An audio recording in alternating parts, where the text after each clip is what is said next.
Hello, world.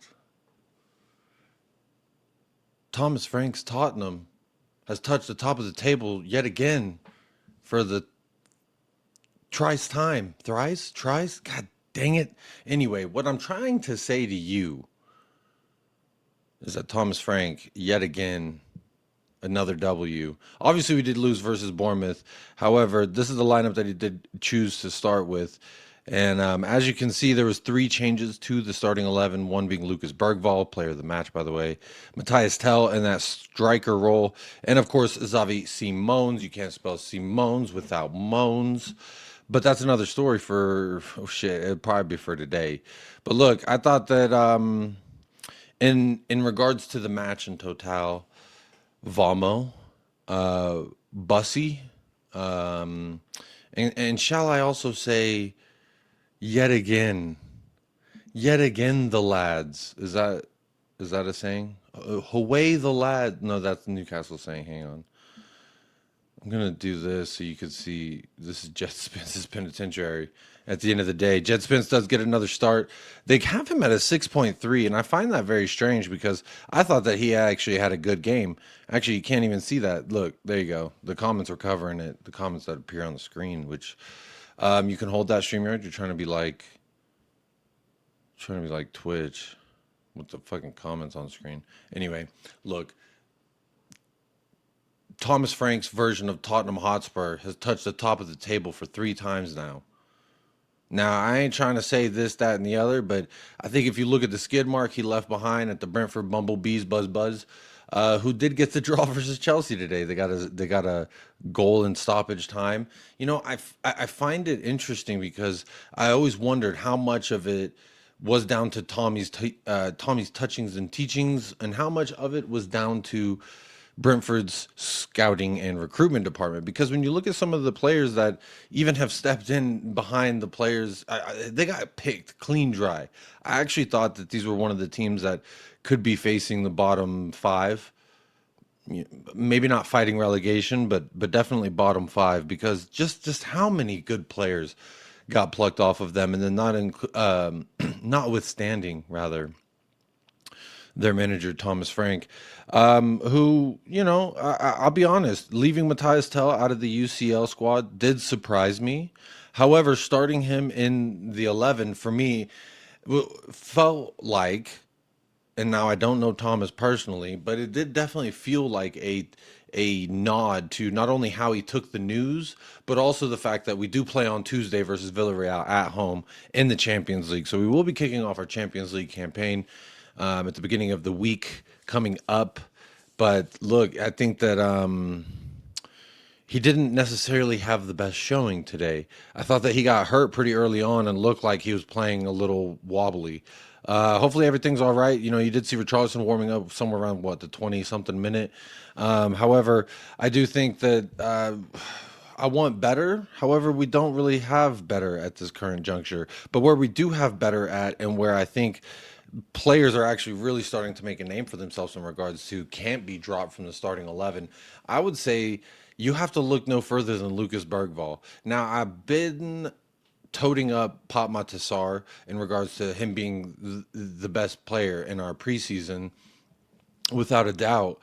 Because again, when a manager first comes in, you kind of wonder, well, who's going to be the player that really improves and really shows that they can play not only at this level but excel at this level. And Pop Matasar for me was the standout from the preseason, and I think that his goal today just kind of helped solidify that.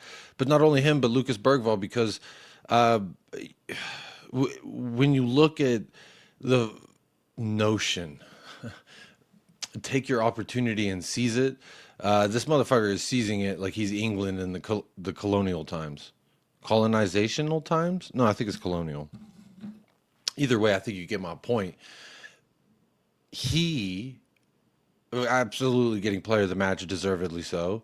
I think he's made a name that he can't really be dropped at this point. When you think about your ideal starting midfield. So I still think a lot of mystery in regards to what Thomas Frank sees as our best option in the midfield and in the front line. But I think it's pretty clear that back four with Cuti Romero, fantastic game. Should have had a goal. Not a foul, by the way. Kyle Walker-Peters was falling, and Romero's like, "Do not grab me. You gross me out." And guess what? He got a header goal, and that's just big body boy business. Big, big body, big boy body, big body, big boobity boobity. Anyway, it's big boy business when you get into the box, and Cuti Romero has shown time and time again to be, by and large, our most dangerous asset in that regard. So, for me personally, he should have had a goal. He did get an assist on the day, so let's not discount that. But I thought defensively as well, he was winning the ball back in precarious situations. There was really only one moment, I think, throughout the entirety of that game, maybe two, but one specifically in the first half. It was a moment Lucas Paqueta, he shot it wide of the net. That was really the only moment in which I was like a little concerned for what I was seeing. But outside of that, I didn't really feel danger. I didn't really feel threatened. Speaking of threatening, the only thing that was really threatening was the fact that every time Mohamed Kudus even looked at the football, they started booing. It sounded like they were saying Judas. I'm not sure what they were saying, but they're pretty embarrassing. Number one, West Ham fans are absolutely embarrassing. So a big West Ham account actually tweeted this after the game, and it's all these West Ham fans giving it large to Mohamed Kudus, and he's looking back at him, and the tweet says, "At least he got no contributions, hee hee." Well, I added the hee hee. At least he got no contributions, guys. Hee hee. What a loser. What a weirdo. The best thing you can say is that, well, he didn't get any contributions, guys. Hee hee. What a. And this is like their biggest account. What are we doing here? This is the penitentiary. As you can see, we've got some of the victims from Djed Spence's penitentiary. Yes, that is Neil Warnock, Joshua Squirtsy, Hannibal Lecter. You got Daniel Falk. Daniel Falk. He absolutely is in Djed Spence's penitentiary for the crimes committed, and I'll be honest, deservedly so. Hey, where's the freaking gabagoo? Yeah, that's what I'm talking about. Obviously, you've got Johan Vissa's little brother, Brian Mbumi. You've got the balding Antonio Conte, lest we forget that he did go to get that thing. Whenever he was a Tottenham manager, we all know that thing was a motherfucking Persian rug or some kind of Turkish delight. Then you've also got the kid that called him Destiny Udogie back there. I believe this is in CISO. This one right here, if you could see my mouse, to your right, stage left. I believe that's in CISO with Ipswich. I don't know who that is. But there's Kvaratskhelia, some AZ Alkmaar guy. I don't know his name. You've got Buhu Saka, which just to prove it was, Djed Spence putting him on his behind. There you go. You got Mo Salah. You've got Garnacciolini, some fucker from Southampton. I don't even know who that is. Desiree Dewey. All right, we're filling up. We get any more, we might be at maximum capacity. I'm gonna be honest. Might be at maximum capacity, but this is what it's looking like. We've got him in the watchtower, and that's, I just like this image so much. I started adding to it. I didn't originally get the prison photos, so as you can see, well, you can't see, but some of my layers here on the right, if this page wasn't so zoomed in, would show you. Let me see if I do this actually. There we go. Now let's go back. There we go. That's a lot better. So now you can see some of the layers there on the right. These are the ones that I've been adding to it. So I thought today we would just go ahead and we take a little Jared Bowen. And now I was Googling Jared Bowen, and this is how infantile small this man is. Some fucking dude in a suit and tie before the actual Jared Bowen that I was looking for. And then a different looking dude in a suit and tie next to another different looking dude in a suit and tie. And then we've got Jared Bowen. Again, so 2 out of 5 times in the top image searches for someone just Googling Jared Bowen. Oh, wait, did I misspell his name? That's because I misspelled his name. I just realized I'm gonna have to hold that. Which photo do we like the most? Or should we just take the one that Djed Spence posted on his Instagram? Now, if you don't think the penitentiary is a real thing, you're like, oh, it's a figment of your imagination, Jacob. Hee hee. I would say this: Djed Spence either knows about it or has heard about it, but either way, he's contributing to, I would say, the marketing, the PR of said penitentiary. How do you fucking say that word? Anyway, if you could see this caption, you probably can't. It says, "Who doesn't love a derby win?" Fire emoji. Obviously, there's a heart on it as well because I liked it. Penitentiary expanded with a demon emoji, lock, and Godspeed, indicating that he locked up Jared Bowen, which to a degree I would also have to humbly agree. However, if you needed further proof that Djed Spence does know of said penitentiary, don't tell me that tweet got deleted. Oh no, where is it? I guess let me just go to his Twitter then. Let's do that. Let's go to Twitter and we'll go to Djed Spence.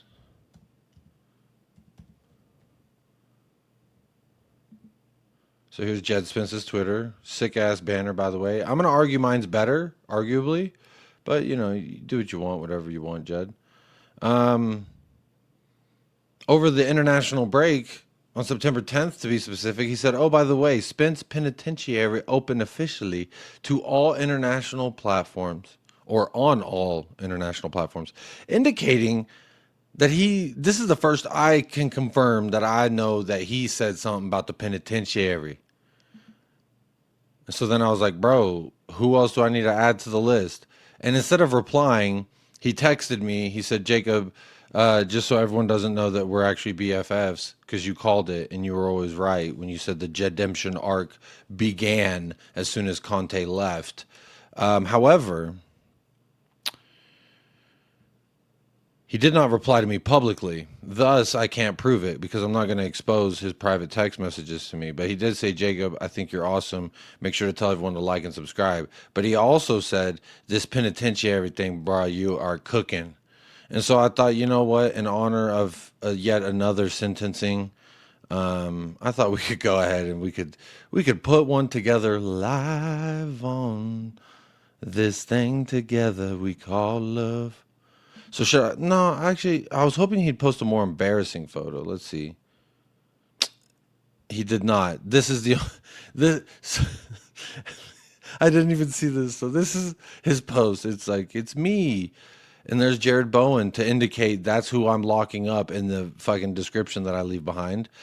And then he posts a photo of a dude in a headlock. I'm gonna assume in Africa because of the dirt in the background, that bricklaying. That bricklaying is indicative of one kind of architectural standpoint in that regard. But look, Djed Spence Penitentiary gains yet another victim, or you could say criminal, has been taken off of the streets if you're into propaganda like that. But wait, that's not the right tab. We're gonna go ahead and let's go to Google. Let's go to Google and let's grab an image. Let's grab. I have too many tabs. See, I don't know about y'all, but my wife has like 500 tabs open at all times. And I thought that was like a woman thing, but then I saw Ahmed from The Bridge, and he has about 7,000 tabs open at all times. And when you ask him about it, he just says the game is the game, which I'll be honest is not a very satisfying answer.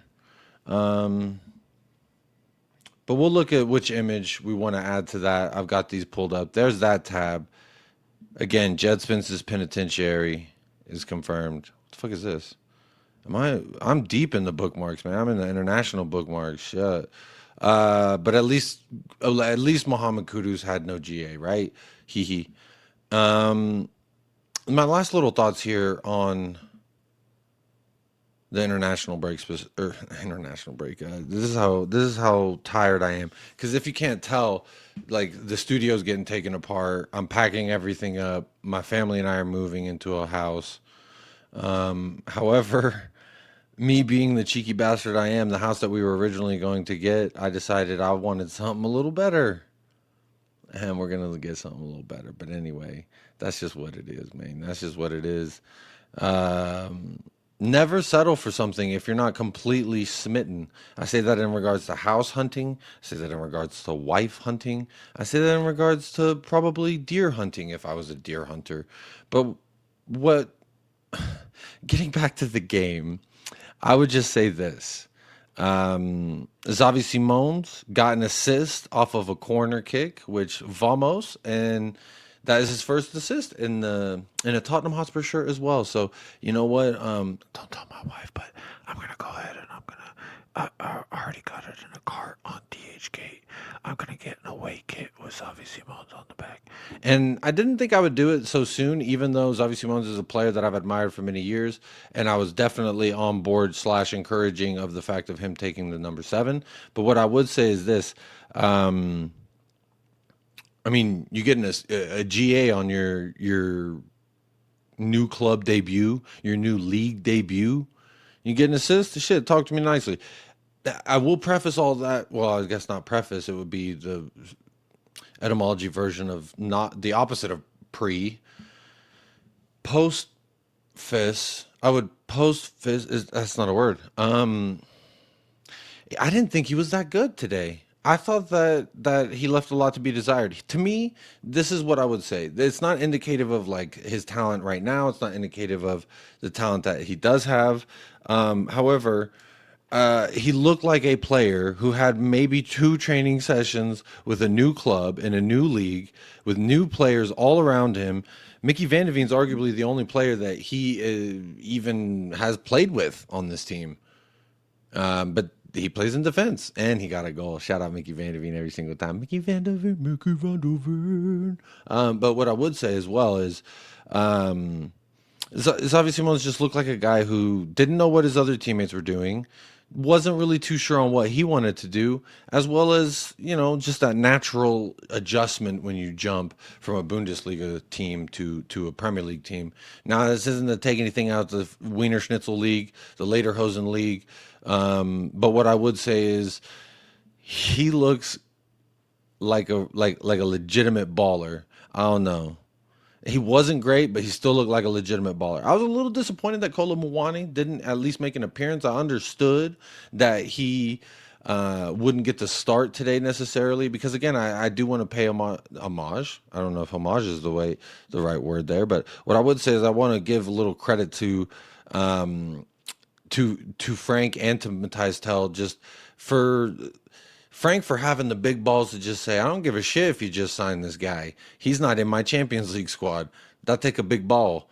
And then what I would say as well, I want to give props to Matthias Tell for taking it in stride because a man who that we were just talking about, who runs the penitentiary, he's the one who as well was left out of a Europa squad and then was added later on in the year, and he became a very instrumental part in us becoming European champions. So what I would say is this: the door isn't closed on him completely in that regard. However, it is a clear message to not only himself to the world that he's just got to be better. And I don't think that he necessarily made himself a good argument today. Now I know people are gonna already. I haven't tabbed over to the comments yet, but I know the comments are probably gonna be like, "Hey, I think fuck you," or "He's so shit, Jacob Lu." But again, I think he got injured pretty early on, and he just tried to muscle through it because he knows that this is his chance. And I think that he's a guy that will do what will do what it takes to become a better player. But he hasn't shown it yet. I still have a lot more faith in him. Now, again, this comment came up during the international break about Odegaard and Tell, like which one has a higher ceiling, etc. I'm still putting my money on Matthias Tell. I thought Odegaard came on, didn't really look necessarily that good. What minute was it that he came on? The 79th minute. So he didn't really have a whole hell of a lot of time in his defense. And I hope, both of them outperform all the expectations we had. Now, another thing that I did want to note, if you didn't know, is Destiny Udogie did not start. He is healthy. He has been healthy. Did not start in favor of Djed Spence because I mean, quite frankly, Djed Spence has been our best fullback in the entirety of Frank's career here at Tottenham. So I absolutely think that Thomas is right in this regard to leave out Destiny. And then I also thought when Destiny came on, there was a moment where he got completely beat for the ball. Then later he got dribbled around, and instead of defending, he just kind of big man the dude, which I do love a big man challenge, like just shoulder to shoulder, knock a man down type shit. But I did think that left a little bit to be desired in the aspect of his overall performance or trying to put his name back in the contention hat for being that number one left back. But what I think, again, I kind of prefaced all this by saying, like, I am enjoying what it feels like to be having rich man, like a rich white man's problems with the midfield and with these fullbacks as well. Because for me, Djed Spence is absolutely first team quality, as is Pedro Porro, as is Destiny Udogie. So when you have three first team quality players, to me, that's a good, if not a great problem to have. But then you also look at that Kevin Danso as well. I think we're a little gluttonous when it comes to talent in that back line that we can inject, shift around, gives you the ability to go to a back three with two wing backs, and then you got to look at which one's going to give you the most going forward. Which I would argue, if we do switch to a wing back system at any point versus an opponent, because we're so fluid like Bruce Lee with the motherfucking water, I would say that I would probably start Destiny. I'd give him a start if we did go to a back three with the wing backs. But I guess that's part of the fun, the hehe, the live, laugh, love tactics that I'm learning about. Because again, this is for me every day as a human being, let alone in sport. Let alone in sport when you're talking about said something. Everyone wants you to be the expert. Everyone wants you to always be right. And if you're wrong, it's ha ha fuck you. But to me, I've always been humbly saying that I don't really know shit. All I know is what I see and what I think, and then what I hear and how that affects what I think. And I wouldn't say that I put a great deal of stock in like what other people say, because I do believe myself over them. However, I would say that I know I don't know all the intricacies and all the little different X's and O's. I wasn't a motherfucker that be sitting at a desk watching on the whiteboard as the magnets getting played with by some scurry little cat hands. I just think that for me personally, I'm learning about Thomas Frank as we go in this regard. And I do like what I see. I do like what I see. Even in the Bournemouth thing, I think that we didn't give a very good account for ourselves. But literally, Tottenham, since there was, I think, stat keeping right before an international break, we always want to piss the fans off. I feel like we're a soap opera club, and losing before an international break. What would a soap opera be without a love affair? It's just a part of us. And the sooner we accept it, I think the sooner we can just like not dwell on it too much. But back to the gluttonous problems, the big fat man wants another chicken wing type problems. I go back to this midfield because Lucas Bergvall, yet again, this is now at least the second time I can easily recall that he has made a name for himself in regards to I should probably be a part of the ideal starting 11. I should probably be a first team name. I thought today there was not one thing I thought he did wrong. In fact, I thought he cleaned up a couple mistakes in which Xavi Simons looked a little bit adjusting or unsure of things. And I thought that Bergvall was doing a lot of cleaning up. He was doing a lot of stabilizing, as was, and never shall we ever forget that João Palhinha is on this team. Because when you ask people their ideal midfield, if I'm playing FIFA, João Palhinha is not starting. I'm probably starting like Bergvall, Sar, and Xavi Simons in the 10. However, with Pop Matasar, João Palhinha, and Lucas Bergvall now putting their feet in the cement, putting their boot print wherever to try and solidify their name, I really do think that number one, it is a great problem to have, but it's like, who do you take out to put Xavi in the 10? Does Xavi just live on the left now? It's interesting because, the notion was passed around a little bit that, oh, he's going to come in and play left wing, Xavi Simons. And I always said I really just want to see him centrally operating, so that way he has all the room on the left and the right because he can create. He will be that creative outlet. Now, I did think that specifically in the first half, Mohamed Kudus was offering us more in the creative outlet. Even in the second half, there was still really good moments from Mohamed Kudus for not having a GA. I thought he was still one hell of a player today. I thought he was making things difficult there for that back line. And there was a few chances for them to counterattack us that I was actually a little concerned. I do rate Crescencio Somerville. If you've been a fan of this channel for a while, you do know that I've kept up with him and that I do like him as a winger. And that kind of feels like more along the lines of what we would have bought is a Somerville rather than a Simons or a Kudus. But I think this just the quality outshone the other opponent's quality. At the end of the day, they hung on for as long as they could. They took away a goal to try and help them, and then to not help themselves, they got a red card, and rightfully so. What the fuck was Thomas Suchek doing? I thought that was an egregious foul. He should be fined. Hopefully, he's got like community service. I don't know what they got to make him do out there in what is it, West London, where they have the rented stadium, and they go, "Pop that bubble, baby, Bussy." Ooh. Is that what they do out there? I haven't been out there yet, so I just think that that's what they do. That might be what